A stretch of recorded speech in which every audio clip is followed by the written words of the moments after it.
j'espère que vous allez bien. Aujourd'hui, je vous retrouve pour le 29e épisode de mon podcast créatif. Et aujourd'hui, ce sera encore une fois un épisode complètement dédié au tricot, puisque ça a été le néant côté filage, je vous raconterai ça tout à l'heure. Avant de vous donner le programme de ce podcast, je vais me présenter à nouveau. Je m'appelle Caroline et vous pouvez me retrouver, que ce soit sur Ravelry ou Instagram, sous le pseudo Petit Pimous 02. Voilà, les présentations sont faites. Je vous souhaite la bienvenue pour passer ce petit moment ensemble. Bienvenue aux petits nouveaux qui débarquent sur la chaîne et merci à tous si vous êtes là depuis le début ou depuis quelques temps pour votre fidélité. Ça me touche beaucoup. Merci pour tous les petits mots que vous me laissez en commentaire. Ça me fait hyper plaisir. Et ben c'est parti. C'est parti. Alors aujourd'hui, j'ai 5 tricots terminés à vous présenter. Et puisque ça 5, bon, ne nous emballons pas, hein, il y a deux objets terminés, plus 3 petits objets qui sont les mêmes. Mais vous allez découvrir ça tout de suite.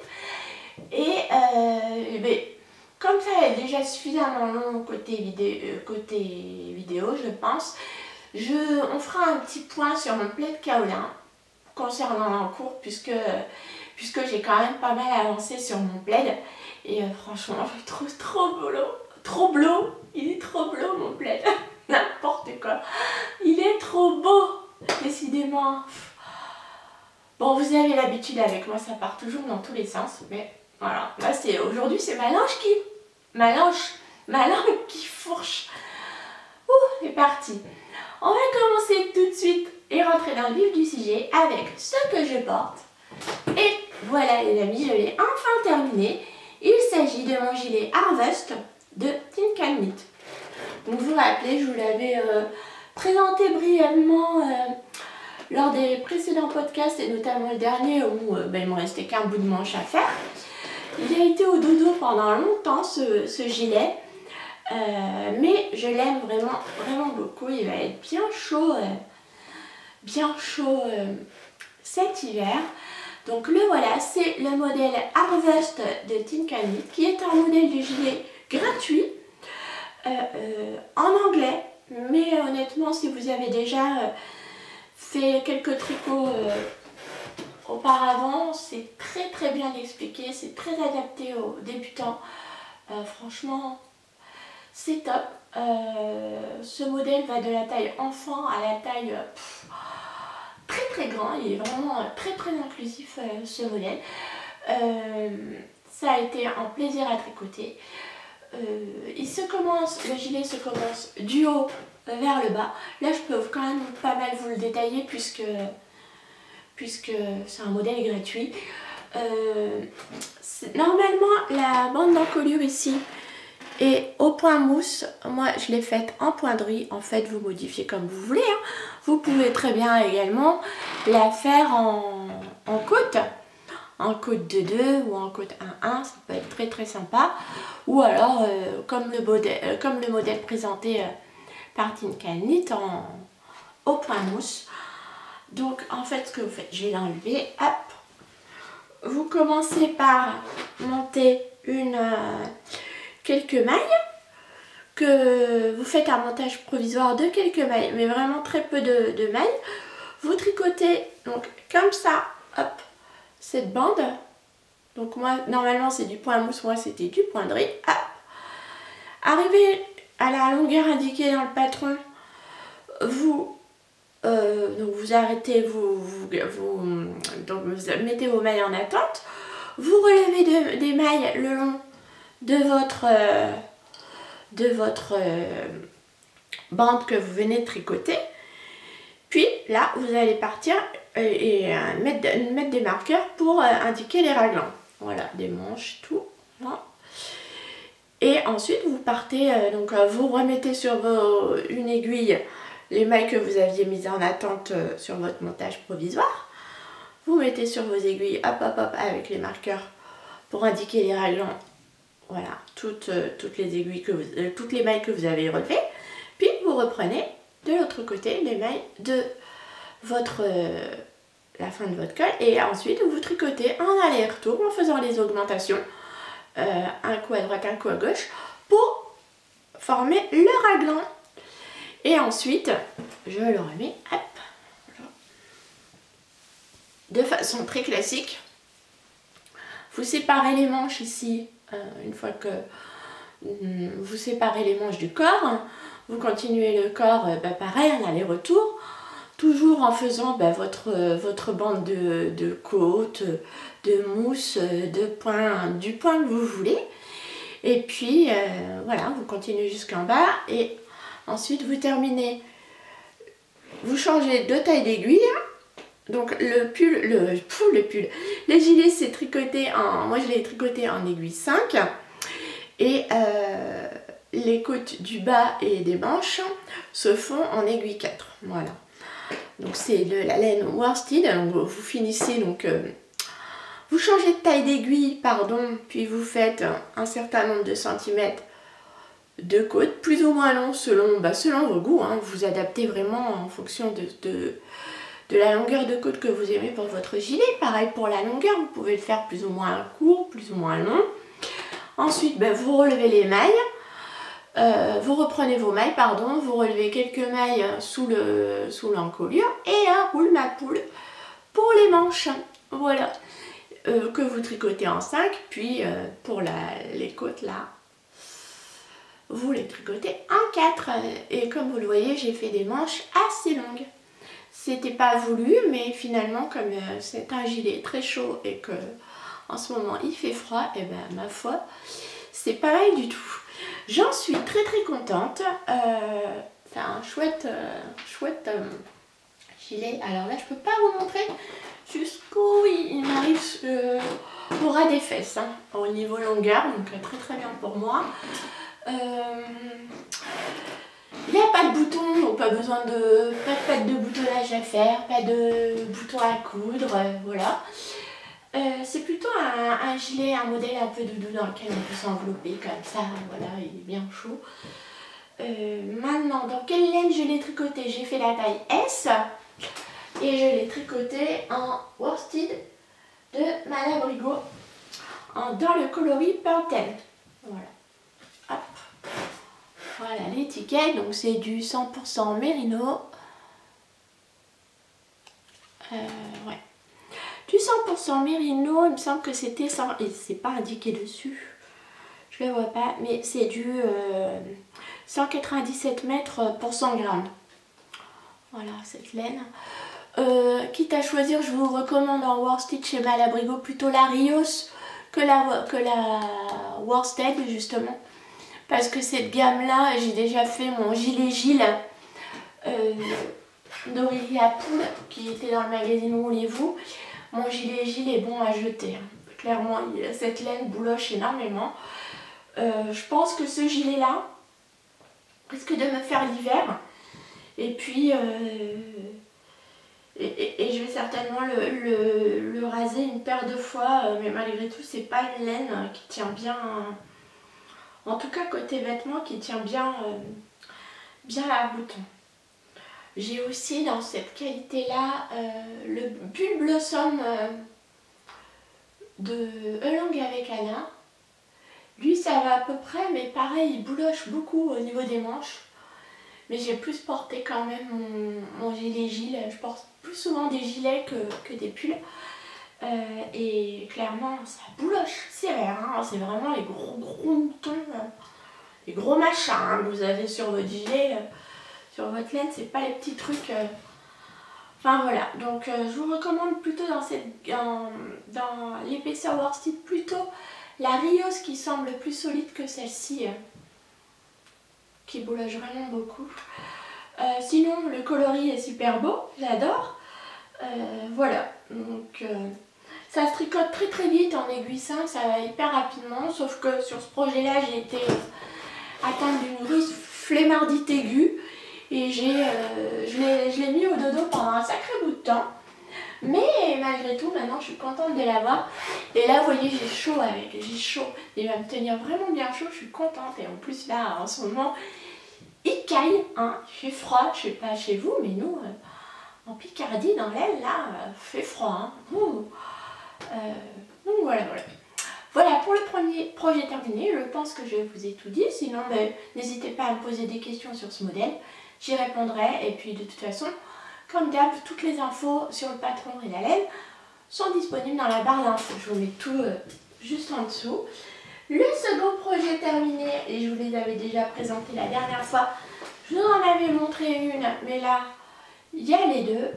Il s'agit des chaussettes coloris Mon Pays c'est l'hiver. Donc ce sont des chaussettes à la vanille, hein, tout ce qu'il y a de plus simple.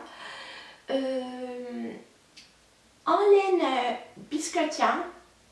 Donc le coloris, j'ai fait ma recette à la vanille très classique. Alors attendez, donc là vous voyez les deux, elles sont similaires toutes les deux. Je les monte des côtes vers la pointe. J'ai fait les côtes de 2 sur 15 rangs. Ensuite j'ai monté 56 mailles en aiguille 2,5. J'ai fait des côtes de 2 sur 15 rangs. Puis ensuite j'ai fait une cinquantaine de rangs en jersey, un fish lip kiss heel. J'ai déroulé le pied, une pointe avec des diminutions, voilà. Et puis un grafting. Une fois mes diminutions faites, il me reste 6 mailles et je fais un petit grafting. Voilà, c'est vraiment ma recette de chaussettes basique que je fais les yeux fermés et que j'adore, qui donne un beau rendu. La laine, le coloris pour le coloris contrastant, donc pour les côtes, le talon, la pointe, c'est le coloris flamboyant de biscottien. C'était un reste de mes chaussettes rocaille. Et puis celle-ci, l'autorayante, c'est, vous la voyez en cake là, elle est super belle. C'est le coloris Mon Pays c'est l'hiver de Biscottien. Et vous pouvez, j'ai acheté cette laine sur le site Laine Cheval Blanc. Voilà, comme ça vous avez toutes les infos. Encore une fois, tout sera noté en barre d'infos à nouveau. Que vous dire si ce n'est que cette laine, c'est vraiment certainement l'une de mes préférées. Elle est vraiment top, top, top. Hein. Et ces chaussettes sont pour ma fille, donc elle m'a expressément ordonné de tourner ce podcast dès aujourd'hui parce qu'elle veut porter ses chaussettes. Donc voilà ces chaussettes. Voilà pour ces chaussettes. Le deuxième projet terminé. Et les 3 suivants, haha, on est carrément dans la thématique à venir là, des fêtes de Noël. Ce sont, mes amis, je vous les montre, les 3 mêmes. Hein. Voilà, hop, des petites bouboules de Noël. Regardez comme elles sont shoots. Je me suis amusée à faire ça il y a quelques jours. Donc, en réalité, j'ai commencé par celle-ci. Voilà. Avec un petit flocon. Avec des restes de laine. Hein. Il vous faut quoi, à peine 10 grammes, 7-10 grammes de laine pour faire une boule de Noël. Ensuite, j'ai fait celle-ci. Hop. Avec les petits rennes. Un petit peu plus difficile à faire celle-ci. Enfin difficile à peine, hein, c'est juste du jacquard. Et c'est même pas du jacquard à 3 couleurs, puisque là vous avez 2 couleurs et ensuite ici une 3e couleur. C'est clairement du jacquard dans les augmentations, mais enfin ça se fait très facilement aussi. Voilà, et une petite 3e, toute simple, avec ce coloris là. Et en fait elle est toute choupie, même toute simple, sans motif dessus. Elle sera jolie dans mon sapin. Alors je surfautais un petit peu et je suis tombée sur le livre d'Arne Carlos sur les Christmas Balls, les boules de Noël. Vous m'excuserez, mais je vais enlever mon gilet, j'ai vraiment trop chaud. Hop, voilà. Et il était envoyé du Canada, je me suis dit tiens, je vais le commander. Et en fait, c'était vraiment trop long pour le recevoir. Et j'ai tapé sur Ravelry pour voir un peu si je trouvais des modèles de boules de Noël sur Ravelry et j'ai trouvé donc ce modèle-ci. Et je suis tombée aussi sur la page de Mary Ann Stephens. J'ai un doute. Je vais vérifier. J'ai essayé de retrouver son... Attendez. Je vous demande une minute. Mary Ann Stephens. Ouais, j'ai pas oublié son nom. Qui a sorti une petite collection Christmas Eve Collections où elle présente des boules de Noël. Donc en fait, vous pouvez le retrouver sur Ravelry. Je vous mettrai le lien en barre d'infos. Ce sont des modèles de petites bouboules de Noël. Ce sont des modèles gratuits disponibles en anglais. Alors en fait, elle vous explique très brièvement comment monter les mailles, faire les augmentations et ensuite vous avez des grilles de jacquard. Donc en réalité, c'est très simple. Si vous avez déjà tricoté en Magic Loop ou tricoté des chaussettes, vous y arriverez sans aucune difficulté. Vous montez 12 mailles sur une aiguille que vous répartissez de chaque côté sur chacune de vos aiguilles. Donc 6 mailles sur l'une, 6 mailles sur l'autre. Vous joignez en rond, vous mettez un marqueur de début de rond, vous joignez en rond et vous commencez, vous tricotez un rang comme ça vous tricotez un rang en jersey, puis vous allez suivre votre grille de jacquard et faire des augmentations. Alors suivant les patrons, soit vous allez faire des augmentations à droite ou vers la gauche, ou alors sinon il y a aussi, donc sur ce patron-ci où c'était vraiment très simple, vous aviez les augmentations se faisaient en augmentation avant-envers. Voilà, donc c'est des augmentations qu'on connaît, qu'on utilise très couramment en tricot. Et vous faites ces augmentations-là suivant le diagramme, en fait, un rang sur deux, jusqu'à arriver à 32 mailles, donc la circonférence d'une demi-chaussette. Puis à ce moment-là, notamment pour celle-ci, vous faites, il me semble, une quinzaine de rangs de jacquard, ou alors, comme je l'ai fait ici, une quinzaine de rangs de jersey en droit tout bête, quoi. Puis ensuite, vous attaquez de la même façon que vous aviez augmenté au départ de votre bouboule, et bien, vous faites les diminutions, décidément, j'ai du mal à parler aujourd'hui, c'est une horreur. Vous faites des diminutions, comme indiqué sur les diagrammes, un rang sur deux, jusqu'à vous retrouver avec 6 mailles, puis en fait vous faites même pas de grafting pour clore. Moi je n'ai pas fait de grafting. Vous joignez, vous insérez, vous passez votre fil à travers toutes vos mailles, vous serrez comme pour finir un bonnet en fait, vous resserrez et en réalité je garde 3 mailles sur ces 6 mailles. Je sais pas si je suis très claire. Ouais, je resserre un peu les mailles, j'en garde 3 et je fais un high cord.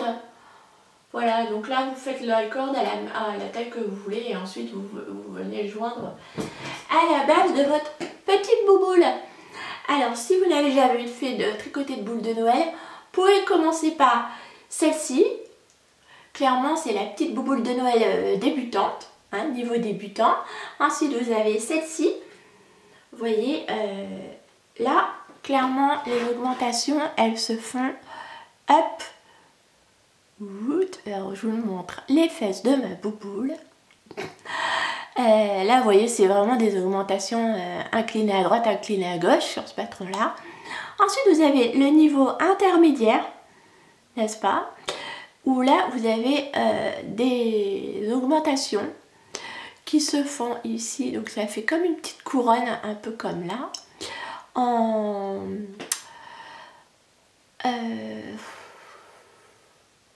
droit envers. Ouais, vous voyez, vous faites votre augmentation, vous tricotez votre maille une fois à l'endroit et puis une fois à l'envers. Voilà. Donc ça c'est le niveau intermédiaire parce que vous faites du jacquard qu'une fois que vous avez fini sur vos 15 rangs, où il n'y a pas d'augmentation. Donc il y a différents petits modèles comme ça avec des motifs plus ou moins simples. Vraiment rien de compliqué, hein. Puis ça se fait très vite, une petite boule comme ça, vous la faites en 2 heures. Moi ça m'a pris une soirée, mais je tricote à l'allure d'un escargot neurasthénique. Honnêtement, je tricote très très lentement. Mais ça, vous irez vraiment très très vite. Et bah, celui-ci, voilà, en fait le jacquard commence dès les premiers rangs. Et Marianne Stéphane a mis à disposition, j'ai l'impression qu'elle en met tous les ans des petits modèles de boules de Noël gratuitement. Et ils sont vraiment tous plus mignons les uns que les autres. Côté rembourrage, ben en fait j'ai commencé à rembourrer dès que j'ai attaqué les diminutions. J'ai rembourré honnêtement avec ce que j'avais sous la main. Donc j'ai gardé les fils, vous savez quand on coupe les petits bouts de fil là, ben, j'ai gardé tous mes petits bouts de fil de mes projets dans un coin. Et puis j'ai tout bourré mes petites boules avec ça en essayant de leur donner une forme ronde. Je voulais pas utiliser ou alors avoir à acheter du rembourrage. C'était pas l'objectif, c'était vraiment d'utiliser des petits restes avec lesquels je ne faisais plus rien pour faire ces boules de Noël. Donc là c'est de la Malabrigo sock, mais qui en réalité c'est du 100% mérino, donc elle a deux socks que le nom. Et le coloris c'est Caribbean. Voilà. Il me restait, c'est les restes de mon Paris toujours d'Isabelle Kramer, que je vous ai jamais montré d'ailleurs. Trop beau dans cette laine là. Ici nous avons pareil de la Malabrigo encore une fois. Et là c'est le coloris Ravelry Red qui me restait de mon Brioche Alicius. Et puis un petit blanc non peint, un blanc naturel, voilà, c'est du 100% mérino également. Pour le rouge et puis du mérino sock pour le blanc, voilà. Et puis là honnêtement, c'est un mélange un peu de tout. Le coloris principal sur cette petite bouboule, c'est c'est de la fil colère de la Arouetta. Du coup ça rend ma petite bouboule un petit peu poilue par rapport aux autres, mais elle est toute choupie. Voilà. Celle-ci, pareil, c'est de la Arouetta classique de fil colère que je vais utiliser dans mon col Saifa. Là, eh bien, figurez-vous que pour le rouge, c'est les restes de ma bouboule, de cette bouboule-ci. Il me restait quelques mètres, mais vraiment 3 fois rien, hein, mais du coup j'ai pu l'utiliser pour ce petit bout. Pareil pour le vert, c'était un mini que j'avais teint, il me restait un petit bout, quelques petits bouts de fil, donc du coup je l'ai inséré ici, vous voyez, sur 3 rangs. Il doit y avoir 3 rangs ici et 3 rangs là, voilà, c'est vraiment très court, et comme ça vous pouvez réutiliser vos petits bouts de fil. Elles ne sont pas parfaites, pas parfaitement rondes, parce que j'ai rembourré avec des petits bouts d'acrylique qui traînaient, avec les petits bouts de fil que je coupe un peu partout. Voilà, donc du coup ça m'a fait vraiment, c'est super choupinou. Et puis c'est la super récup en fait, hein, vous récupérez vraiment de la laine. Donc je pense que je vais en refaire encore quelques-unes d'ici Noël. Parce que, pour mettre dans mon sapin, parce qu'elles sont vraiment toutes choupies, toutes choupinoutes. Je vous mets le lien du patron et de Marianne Stéphane dans la barre d'infos. Si ça vous dit, si vous aussi vous mettez à faire des petites bouboules de Noël, surtout n'hésitez pas à me le dire, que ce soit ici ou alors sur Instagram, ça me fera plaisir, taguez-moi, je serais ravie d'aller voir vos petites boules de Noël. Et puis de les voir sur vos sapins, dans votre déco chez vous. Voilà. Et puis ces petites boules, elles pourraient rentrer dans le cadre du... Oh, je suis toute floue, coucou. Dans le cadre du cal de Eve, Bobine et Pelote, bien sûr. Je fais une déco. Alors c'est plus une déco de Noël, mais bon, sur l'accrocher au sapin, faut bien la faire en automne quand même, hein. Donc voilà, C'est très très addictif, très satisfaisant, franchement. Non mais regardez-moi.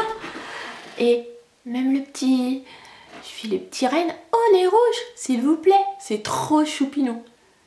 Trop choupinou. Et en 2 heures, vous faites une petite boule de Noël, quoi. C'est top. Top. Voilà pour les objets terminés, les amis. Surtout, n'hésitez pas vous aussi à me dire si vous avez fait des décos de Noël. Et puis si vous faites les petites bouboules, surtout, taguez-moi sur Instagram. Ou alors envoyez-moi un petit message. Laissez-moi un petit message en commentaire avec vos pseudo Ravelry. Comme ça, j'irai jeter un coup d'œil à vos comptes Ravelry et puis à vos comptes Instagram aussi. Ça me fera plaisir de voir vos réalisations. Ensuite, écoutez, on va passer tout de suite au projet en cours. Alors, sur mes aiguilles en ce moment, j'ai une paire de chaussettes pour mon mari. Oh, il veut des chaussettes hautes. Il veut des chaussettes hautes, donc qui arrivent sous le genou. Et il fait du 44.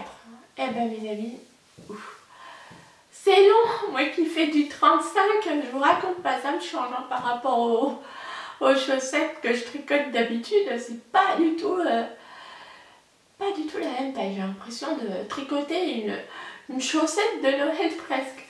Mais bon, mon mari est content, il ouvre sa petite chaussette avancée et puis voilà, tous les soirs quand il rentre du boulot, il me dit alors ma chaussette, elles sont où?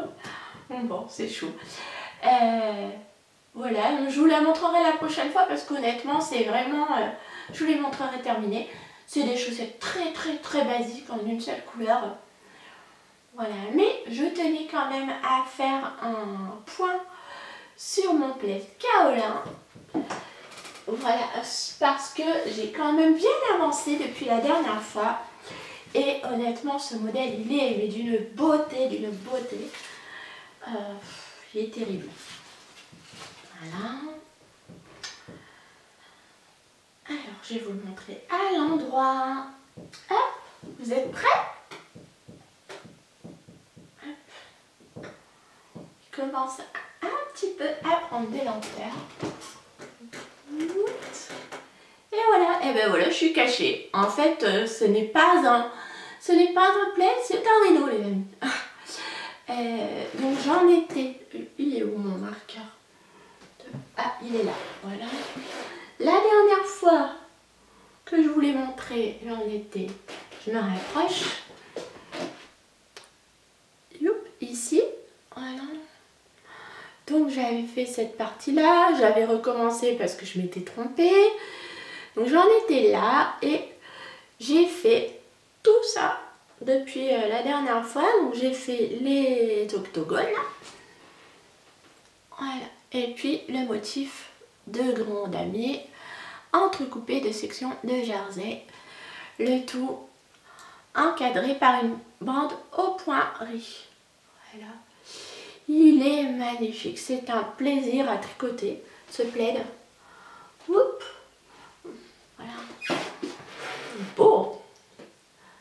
Honnêtement, il est beau. Oh là là, quel ravissement. Ça me donne envie de le tricoter. Donc là, je suis sur je finis une partie en jersey et je vais attaquer le petit damier. Je trouvais ça sympa de vous montrer sur une partie en jersey, comme ça vous voyez les parties en cours.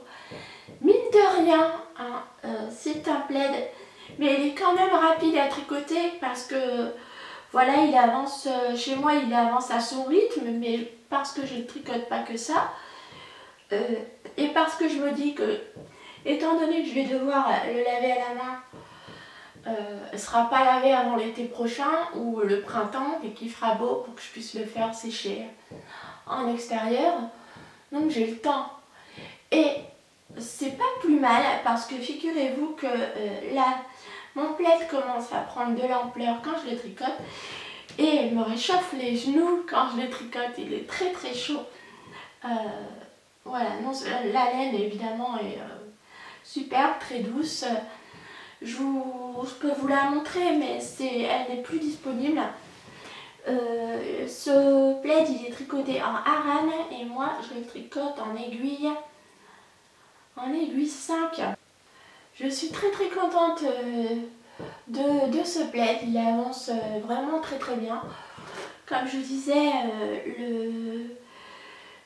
malgré tout, c'est pas, j'ai plusieurs en cours hein, et il avance à son rythme. Et vous voyez, en tricotant d'autres choses à côté, il a quand même, voilà, hein, j'ai quand même bien avancé. On n'a pas l'impression de stagner sur ce projet, même en faisant 3-4 ans tous les jours. Ça avance, mine de rien, ça avance. Donc je prends énormément de plaisir à tricoter ce plaid et à prendre surtout le temps de le tricoter. Parce que les motifs sont addictifs, on le voit, ouais, progresser, grandir. Ouais, c'est vraiment un super projet, très méditatif, très satisfaisant. Et si vous ne tricotez que lui, on peut aller très vite. La laine recommandée, c'est de la laine Aran.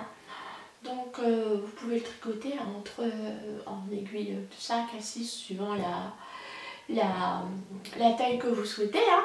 Vous pouvez même le faire en fingering, tricoter en 3,5, vous obtiendrez un plaid de bébé. Ça fera un modèle très joli aussi. Un petit ou alors, enfin voilà, vraiment, il est très modulable. Et voilà, donc rendez-vous au prochain podcast pour vous montrer l'avancée, encore une fois, de mon plaid kaolin. C'est vraiment un super, ouais, un projet de Oki Tricote, j'ai oublié de vous le dire, et qui est vraiment top. Bravo Olivier, c'est ton, il me semble que c'est ton premier patron, premier design pour un premier, bravo, il est vraiment réussi. Ensuite, pour les projets à venir, bon, il n'y a rien de spécial à venir. Si, je vais certainement, alors je suis pas encore 100% décidée, je pense que peut-être pour le fun je vais le faire, je vais participer peut-être, ou alors faire celui de l'année dernière, je ne sais pas, ou un autre gnome, au MK. En fait, pour tout vous dire, j'ai craqué sur un kit Tricot and Stitch, voilà, pour faire le gnome de Noël, le MK de Sarah Shira sur le gnome de Noël. Malgré tout, alors autant j'ai trouvé le gnome du dernier MK adorable à souhait, vraiment il est choupinou au possible, autant je sais pas ce que va donner celui-ci. Parce que sur son site, j'en ai vu d'autres où j'étais moyen emballée quand même sur certains gnomes. Du coup, j'ai quand même un petit doute. Je suis partagée entre le fait de tricoter un petit gnome mystère et puis de participer au MCAL parce que bon, c'est chouette les MCAL, honnêtement, c'est vraiment très fun.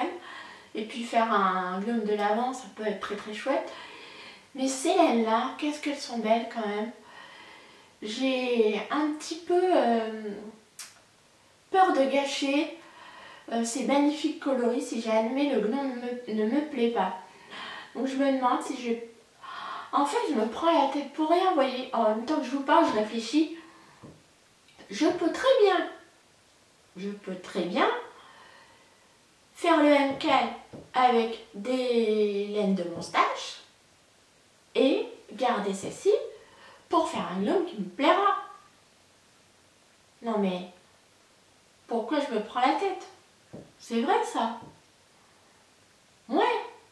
Au pire, si je suis pas fan du gnome du MK, je l'aurais fait avec des restes, c'est pas très grave. Et là, je pourrais faire un gnome qui me plaît avec ces jolies laines. Écoutez les amis, merci pour votre aide. Vous m'avez été d'un secours précieux pour me décider. Je vais faire ça. Ouais, vous voyez, comme quoi ça fait du bien de communiquer, de discuter. Je suis sûre que derrière votre écran, vous étiez en train de me dire, mais Caro, utilise tes restes. T'as qu'à faire la même qu'elle avec des restes et puis Et puis tu gardes tes laines pour un autre humain. Ah oui, vous avez raison. Ouais. Voilà les amis, bah écoutez, on va en rester là pour ce podcast. Comme côté filage, ça a été très galère ces 3 dernières semaines. J'ai tenté le retour en Navarro, ça a été une catastrophe, mais phénoménale. Mais il faut dire que mon fil, à la base, j'avais eu des soucis, je vous l'avais raconté la dernière fois. Mon rouet était déréglé et tout. Donc forcément, avec un fil défaillant, je pouvais... à chaque fois que je fais mon rotor, mon fil single casse et c'est hyper énervant. Et en plus, le rotor Navarro, c'est quand même un mouvement de répétition où vous faites une boucle tout le temps et ça me donne hyper mal au dos. Du coup, je fais mon rotor pendant 5 minutes et après, je morfle au côté dos, je suis obligée d'arrêter. Donc c'est assez frustrant ce rotor Navarro. Je ne réitérerai pas l'expérience. Non pas parce que j'aime pas les mouvements, non, pas du tout. C'est juste que comme ça provoque des douleurs de dos, ça n'a pas d'intérêt. Donc quand je voudrais faire un rotor à 3 brins, je ferai 3 bobines et puis je ferai un rotor classique avec mes 3 bobines. Ça sera très bien. Et voilà. Et sinon, nouveauté à la maison aussi, mon mari m'a offert une machine à coudre. Et je vous ai demandé conseil sur Instagram pour savoir par quoi commencer.